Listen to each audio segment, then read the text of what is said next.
বাড়ির ছাদে দেখুন কত সুন্দর নয়নতারা গাছে ফুল ফুটেছে। আজ সকাল থেকেই ভারী বৃষ্টি হচ্ছে, তাই ভাবলাম আজ তো এমনি শনিবারের দুপুর, তাই একটু ভেজ ডাল বানিয়ে ফেলি। চলুন তবে আমি কীভাবে ভেজ ডাল বানাই সেটা দেখিয়ে দিই। মুগ ডালটা প্রথমেই হালকা ভেজে নেব। হালকা হাতে নেড়ে চেড়ে দেখতে হবে, একটু নাড়িয়ে নেবেন, নয়তো কড়াইতে লেগে গেলে একটু বেশি লাল হয়ে যাবে, তখন পুড়ে গেলে সমস্যা হয়ে যাবে আর কি, আর কিছুই না। এরপর কড়াইয়ের ভিতরে জল ঢেলে দেবো। মুগ ডালটা প্রথমেই ভেজে নিয়ে কড়াইটা জল ঢেলে দিয়ে ভালো করে ধুয়ে নেব। একটু গোটা কাঁচা লঙ্কা ভালো করে নাড়িয়ে নাড়িয়ে জলটা ধুয়ে নেব।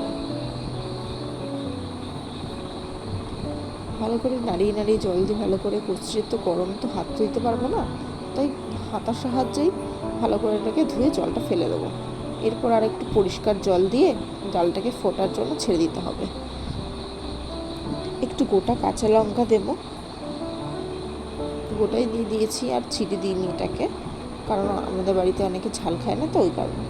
ডালটা ফুটতে থাক। আর এদিকে দেখুন ঘরে বিনস গাজর ছিল, সেটাকেই কুচি করে কেটে নিয়েছি। যে বিনসগুলোকে দেখুন ফাইন চপ করে নিয়েছি একদম, আর গাজরগুলোকেও। আপনারা চাইলে আরও সবজি দিতে পারেন। আজ আমার কাছে যা ছিল তাই দিয়েছি। একটু আদা কুড়িয়ে নিয়েছি। ডালটা সিদ্ধ হয়ে গেলে হলুদ আর লবণ মিশিয়ে দেব, আর মিশিয়ে নেব ডালটাকে খুব ভালো করে মিশিয়ে নেব, আর হাতার সাহায্যে একটু গলিয়ে নেওয়ার চেষ্টা করব, যাতে ডালটা একটু গাঢ় গাঢ় হয়ে যায়, ছাড়া ছাড়া যাতে না থাকে। এরপর শুকনো একটা কড়াই নিন, বা চাইলে হইতে কড়াইটাই ধুয়ে একবার নিয়ে নিতে পারেন। আর একটু সর্ষের তেল ফোড়নের জন্য ব্যবহার করব। তাতে সর্ষের তেল দিয়ে ফোড়নের জন্য ব্যবহার করেছি জিরে, গোটা সাদা জিরে। এরপর গাজর বিনস দিয়ে দেব। একটু ভাজা হলেই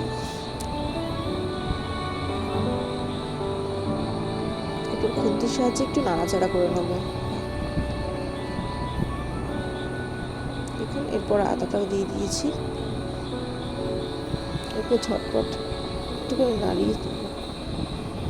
একটু নাড়িয়ে চাড়িয়ে নেব, যাতে আদার গন্ধটা যাতে আর না আসে। এরপর একটু চিনিও দিয়ে দিয়েছি, যাতে একটু ডালে একটু ভালো একটা কালার আসে, আর যাতে একটু স্বাদটা ব্যালেন্স হয়। যেহেতু নিরামিষ ডাল রান্না করছি, আপনারা চাইলে চিনিটা নাও দিতে পারেন। এরপর খুন্তির সাহায্যে একটু মিশিয়ে নেবো ভালোভাবে ডালটাকে। মিশিয়ে নেওয়ার পর একটু ফুটতে দিন ডালটাকে, একটু কিছুক্ষণ 5 মিনিট মতো ফুটতে দিন।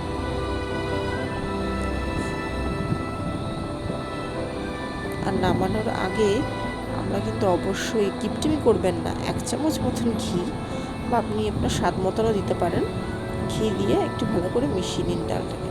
ব্যাস, এরপর নামিয়ে নিন। দেখুন এতেই সবাই কেমন আঙুল চেটে পুটে খায়। ভিডিওটি লাইক করলে কমেন্ট আর শেয়ার করে যাবেন। অবশ্যই আপনাদের ভালোবাসা, আপনাদের আশীর্বাদ একান্তই কাম্য।